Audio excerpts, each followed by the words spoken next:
आपल्या सगळ्या भूमिकाकडे आपण सगळेजण व्यवस्थित वैचारिक दृष्टिकोन ठेवून आपण आपल्या प्राप्तीसाठी साहजिकच प्रयत्न करूया. हे झालं वैचारिक चिंतन. त्याच्यानंतर ज्यावेळी आई आणि वडील अशा प्रकारे ह्या विचारांच्या एकरूपतेकडे आपण जाऊ, त्याच्यानंतर आपल्या लक्षात असं येईल की आता कदाचित अशी स्थिती असेल आपल्याकडे की आपली मुलं जी आहेत ती आपल्याला ऐकत नसेल. ऐकत नसल्या कारणाने साहजिकच जे कुटुंबामध्ये आनंद किंवा कुटुंबामध्ये स्थैर्य, कुटुंब कसं चालावं ते चालत नसेल, तर ज्यावेळी आपण सामंजस्य निर्माण करू आई वडील दोन्ही, त्याच्यानंतर ह्याचा परिणाम सहज अन्य सगळ्या सदस्यावर त्याचा परिणाम पडतो. जर आपली मुलं ऐकत नसेल तर हळूहळू करून जे गैरसमज असतात ते दूर झाल्यानं साहजिकच मुलांवर सुद्धा त्याचे संस्कार जे आहे ते सहजपणे होतील. हळूहळू करून मुलं ऐकायला लागतील. आता हे नुसतं असं होणार नाही की बाबा फक्त सामंजस्य निर्माण झालं म्हणजे सगळं होईल. त्याचं कारण जे विचार आहेत ते चांगले विचार आता पुढच्या कालावधीत आपल्याला मुलामध्ये संस्कार रूपाने मुलामध्ये ते प्रतिबिंबित करावे लागेल. त्याच्यासाठी काय करावं लागेल? विचार करून काय काय गरज आहे आणि काय कुठच्या गोष्टी ज्या गरज नसणाऱ्या त्या मुलांमध्ये किंवा आपल्या कुटुंबामध्ये आहे, त्याचं थोडं अध्ययन जे आहे ते आपणाला करावं लागेल. सर्व कुटुंबे एक येण्यासाठी अनेक उपक्रम जे आहेत, बारीक बारीक गोष्टी ज्या आहेत त्या आपल्याला कराव्या लागतील.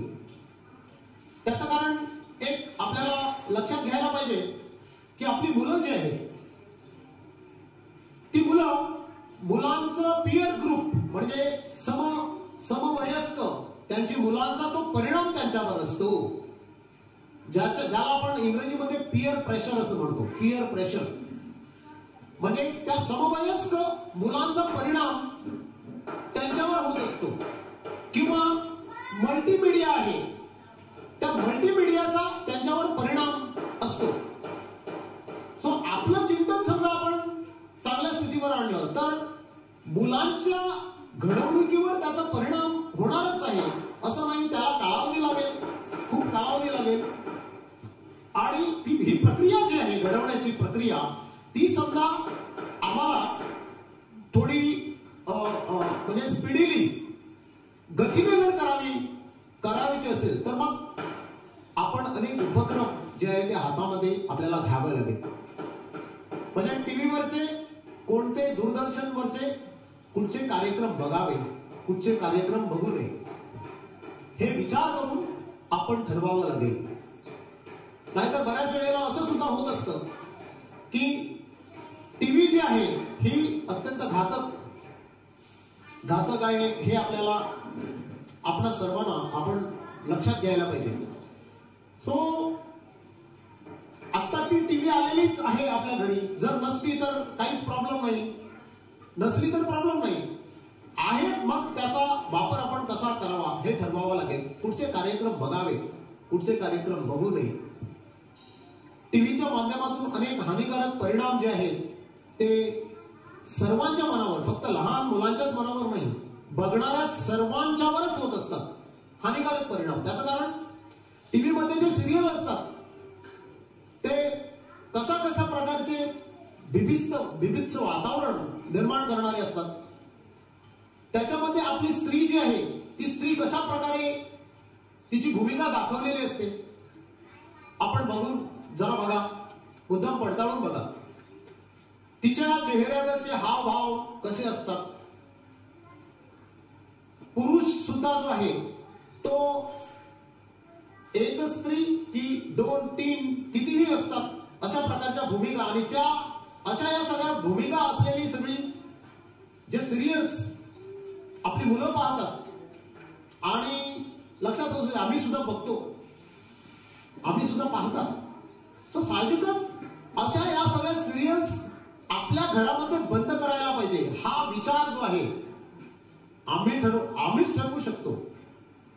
सो नैतिक आणि अनैतिकता, सो नैतिकता जोपासणाऱ्या सगळे उपक्रम आपण आवर्जून पहावे, आपण आपल्या घरामध्ये आवर्जून लावावे, ज्याच्या माध्यमातून मुलं जी अनेक गोष्टी अनेक सिरियल्स नको ते पाहतात, समजा ते जाणून असू द्या किंवा अजाणतेपणाने असू द्या, जाणूनच करतात असं नाही, काहीतरी 1-2 त्याच्यातली पात्र जी आहेत ती मुलांना आवडतात म्हणून ती बघतात. पण बाकीच्या अशा अनैतिक गोष्टी कदाचित त्यांच्यावर त्यांचं नजर नसेल, पण सुप्त रीतीने ही सगळी पात्र सुप्त रीतीने अनसीनरित्या ते मनपटलावर ते प्रतिबिंबित हे सगळे कॅरेक्टर्स जे आहेत ते मनपटलावर प्रतिबिंबित होत असतात. आणि म्हणून त्याचं कदाचित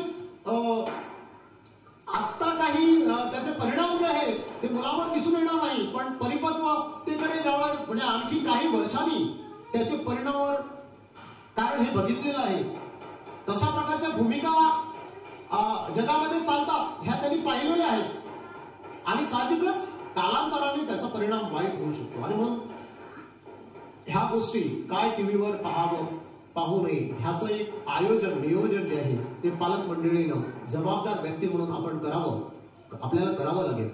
त्याच्यानंतर कशा प्रकारे या मुलांची आपली मित्रमंडळी आहे, कशा प्रकारची मित्रमंडळी, जसं आपण आश्रममध्ये येतो कारण आपल्यावर संस्कार घडत असतात, चांगलं वातावरण आहे, सो मित्रमंडळी चांगली आहे की नाही याच्यावर थोडं लक्ष देऊन विचारपूर्वक कुठचे मित्र जोडावे आपल्या मुलांना आणि कुठचे टाळावे, अशा प्रकारे थोडी भूमिका जी आहे ती पण आपल्याला घ्यावी लागेल.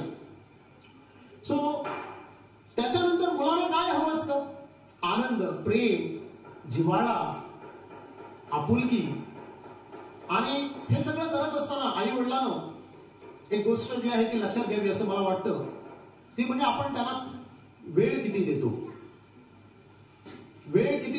त्याच्याबरोबरच किती क्वालिटी वेळ देतो. क्वालिटी वेळ देणं अत्यंत महत्वाचं, आणि आपल्याला जशी अपेक्षित मुलं आहेत त्याप्रमाणे त्यांना थोडं त्यांच्याबरोबर जे बोलणं आहे, डिस्कशन आहे, ते वेळोवेळी कधीतरी एकत्रित बसून घेऊन त्यांच्यावर हे संस्कार व्हावेत.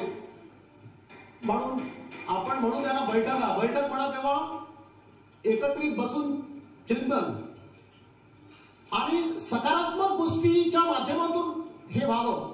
नकारात्मक गोष्टी जर त्या बैठकीमध्ये जर झालं तर त्याचा उलट परिणाम, मुलगा जो आहे तो डोकं हलवेल, लक्षात आलं, पण त्याचा परिणाम जो आहे तो नकारात्मक कुठचंही जर काढलं फक्त डोकं हलवेल, तो त्याच्यानंतर बैठकीमध्ये तो नसणार, तुमच्या तो मानसिकरित्या नसणार.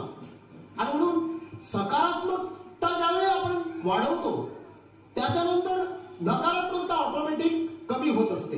आणि म्हणून जे अधोगतीकडे मन आपल्याला नेणारं असतं त्याला सकारात्मकतेकडे जर नेलं, सकारात्मकतेकडे नेणारे उपक्रम समजा आपण त्याला देत गेलो तर ते घडवतात, तर माणूस त्याच्यातून घडत असतो.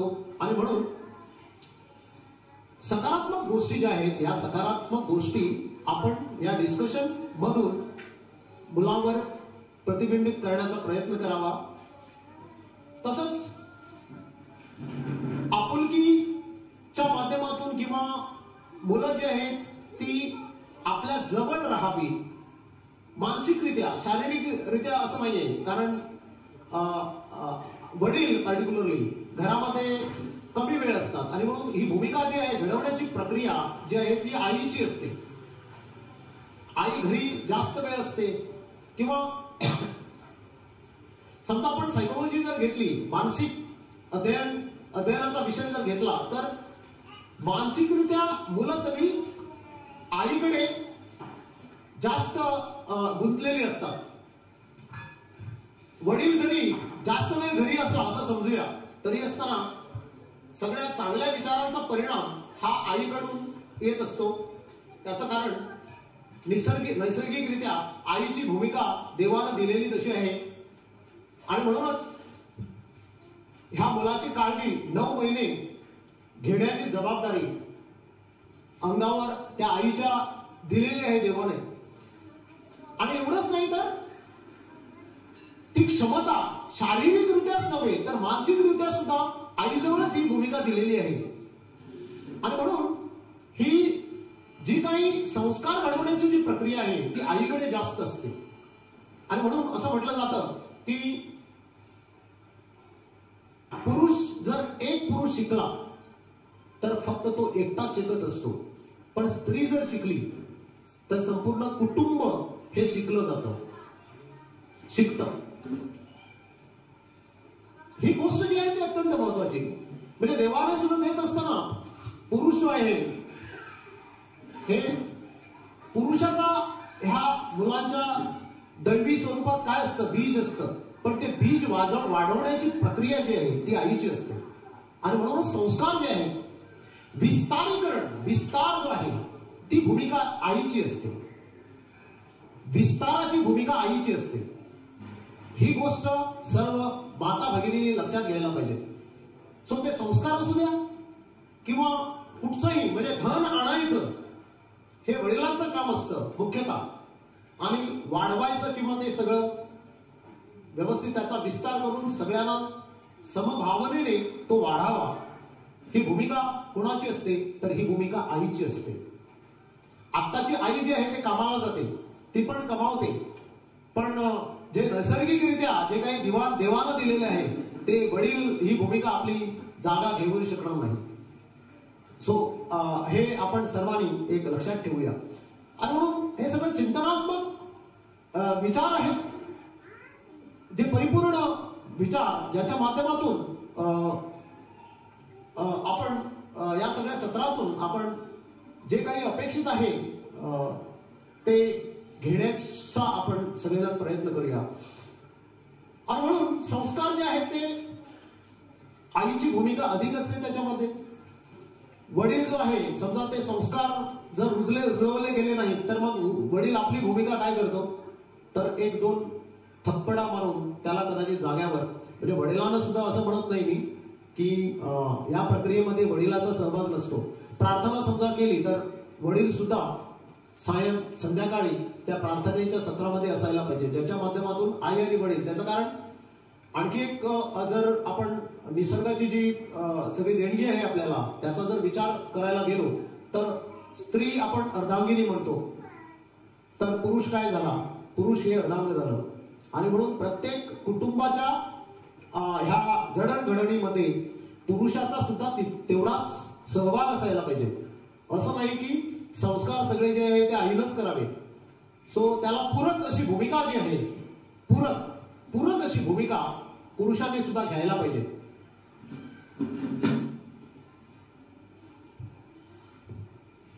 सो आई वडील मुलं, सो एक प्रार्थना आहे. त्याच्यानंतर आपण कधीतरी मुलांबरोबर बसू सगळी मंडळी, प्रार्थना सामूहिक म्हणू. सो सामूहिक कार्यक्रम आपण किती करू शकता, सामूहिक भोजन आपण करू शकतो काय,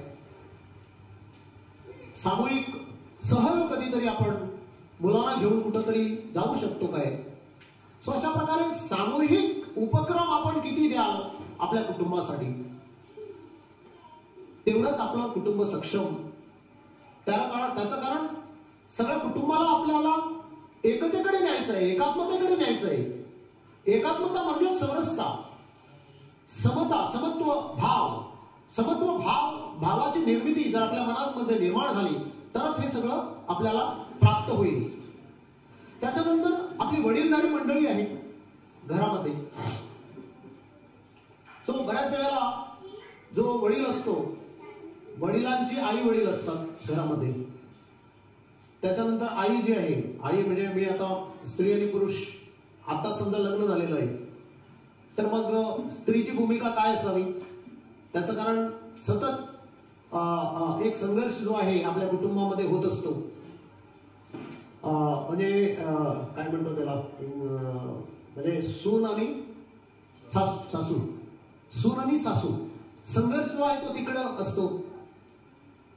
सो सासू सुनांचा संघर्ष, जसं आम्ही म्हटलं, हे संस्कार जे आहे ते मुलांवर, त्याच्यानंतर दोन नाते संबंध आई वडील, तसेच काय असतात सासू आणि सून ह्यांचा संघर्ष जो आहे हा जणू काही हा नैसर्गिकरित्याच आहे की काय? वास्तविक आपण हा संघर्ष जो आहे तो विचारांच्या माध्यमातून आपण टाळू शकतो. त्याला प्रशिक्षण पाहिजे. त्याला प्रशिक्षण, विचारांचं एक बेज जो आहे तो विचारांचा बेज प्राप्त करण्याची गरज आहे इथं. आणि जर ही विचारांची पातळी जी आहे ती समजा आपण गाठली ना, तर मग हे खूप मोठं डिफिकल्ट आहे असं नाहीये. म्हणजे इथं आदराची भावना आपण असं म्हणू शकतो काय, सून जी आहे ती असं पटवून घेऊ शकते काय स्वतःला?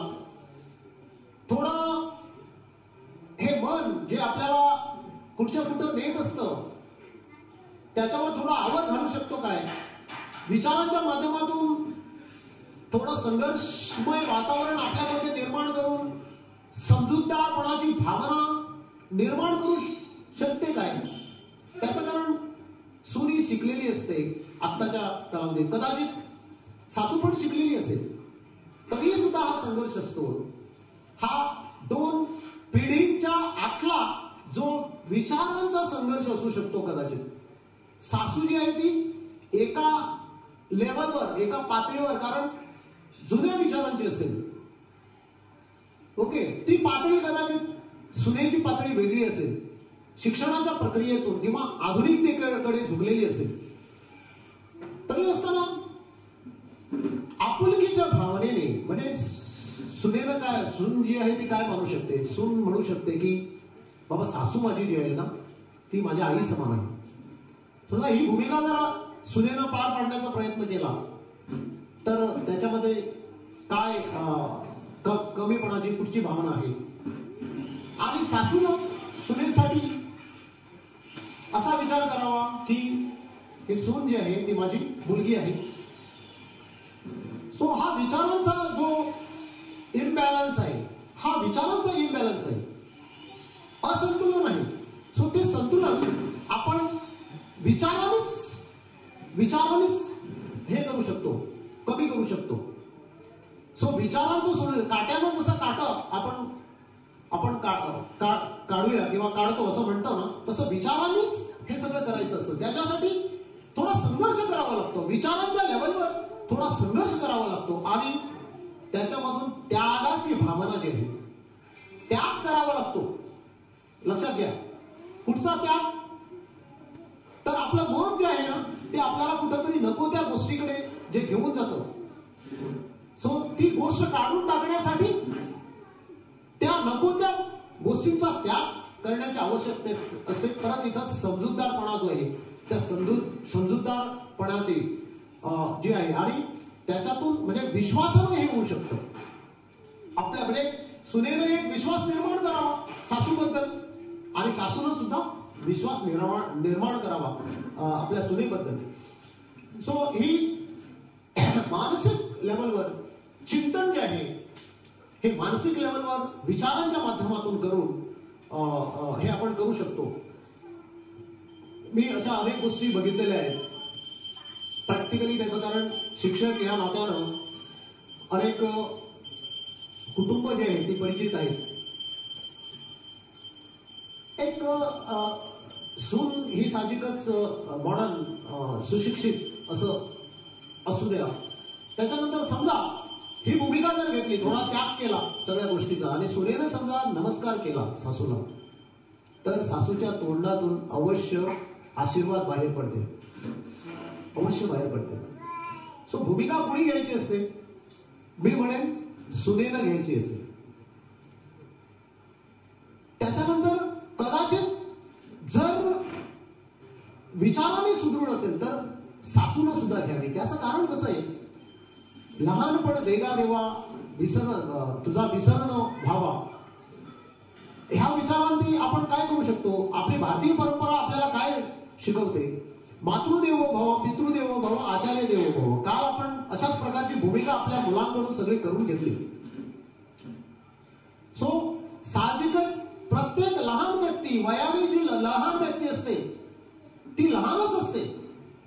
आणि म्हणून ज्यावेळी अशा प्रकारची भूमिका लहान मंडळी घेत असतात, त्याच्यानंतरच वरून सगळं जे आहे ते प्राप्त होत असतं. त्याचं कारण मातृदेवो भव, आई जी आहे ती देवासमान आहे, वडील जे आहेत देवासमान आहेत. आणि म्हणजेच वडीलधारी मंडळी जी आहेत ती आपल्याला देवासमान असावी. अशा प्रकारची भूमिका जर सर्वांनी घेतली तर एक लक्षात घ्यावा, सगळीचकडे स्वर्गमय वातावरण होईल. हे तत्व आहे आपल्या भारतीय संस्कृतीचं. या तत्वाची जोपासना आपण करू शकू काय? वडीलधाऱ्या मंडळींना देवासमान आपण पूजू शकू काय, सजू शकू काय विचारांच्या माध्यमातून? तर ते विचार संतुलित असेल असं मी म्हणेन. विचारांचं संतुलन निर्माण करावं लागतं. कुठचीही गोष्ट जी आहे ती आधी संघर्षाला निर्माण करावी लागते. ती सहज उपलब्ध होत नसते. मनाचा संघर्ष, मनाच्या पातळीवर संघर्ष केल्यानं होत असतं. आपल्याला, आपण साधक आहात, सुरुवातीला आपण साधना ज्यावेळी करतो त्यावेळी किती संघर्ष करावा लागतो. मनाच्या विरुद्ध, शरीराच्या विरुद्ध. शरीर साथ देत नसतं, मन साथ देत नसतं. पण एक लेवल ज्यावेळी आपण गाठतो त्यावेळी आनंदी आनंद असतो. कुठचीही गोष्ट जीवनामध्ये तशीच असते, सुरुवातीच तिला संघर्ष असतो. आणि म्हणून साहजिकच ज्याने कोणी करावं ना त्यांनी ते करून बघावं. कुटुंब जर आपल्याला जाग्यावर म्हणजे अशा प्रकारचं एक स्वर्गमय, सुखी, आनंदी कुटुंब जर बनवायचं असेल तर मग साहजिकच प्रत्येकानं त्याचा रोल जो आहे तो व्यवस्थित पार पाडावा लागेल. सो आपण असं म्हणू शकत नाही मी आपण कितीतरी सुशिक्षित आहोत, त्या सासूला तिचं स्थान जे आम्हाला आमच्या भारतीय संस्कृतीनं दिलेलं आहे ते आपण विसरून नाही चालणार. त्याच्यानंतर सासूकडून सुद्धा येईल तो, म्हणजे नंतरचा संघर्ष जर आपण केला ना तर मग सासूकडून सुद्धा आशीर्वाद आणि आनंद आणि प्रेम हे सगळं दिलं जाईल. सो आपण अशा प्रकारची भूमिका, पण अशा प्रकारची भूमिका जी आहे आपलं कुटुंब सुखी आणि विचाराने समृद्ध करण्यासाठी असे अनेक उपक्रम जे आहेत ते आपण घेण्याचा प्रयत्न करूया. ज्याच्या माध्यमातून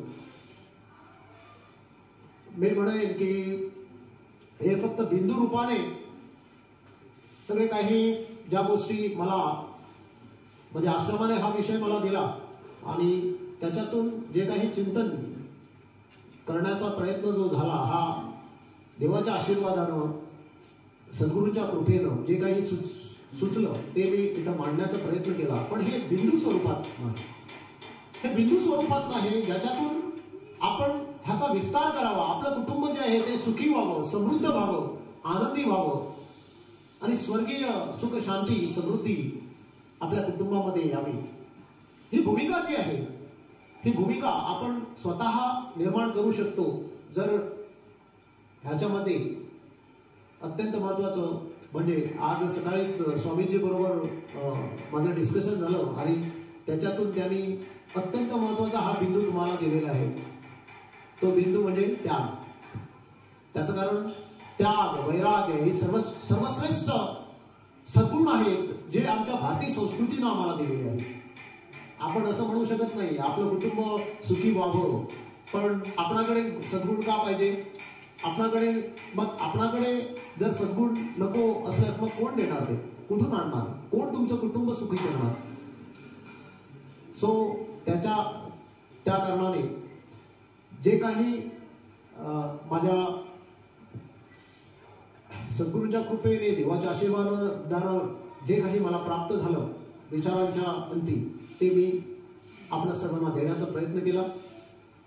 आश्रमानं मला ही भूमिका दिली त्याच्याबद्दल सर्व कार्यकारिणी सदस्य तसेच प्रोजेक्ट मॅनेजर आणि अन्य सगळे सदस्य या कार्यक्रमाचे त्यांना मनपूर्वक अभिवादन करतो। तसेच आपण सर्वांनी हे लक्षपूर्वक 4 गोष्टी मी सांगितलेल्या त्या जणू काही विद्यार्थी दशेतून मी जणू काही शिक्षक आहे या भूमिकेतून तुम्ही त्या सगळ्यांनी शांतपणाने ऐकून घेतल्या, त्यामुळे सगळ्यांचे आभार। ओम।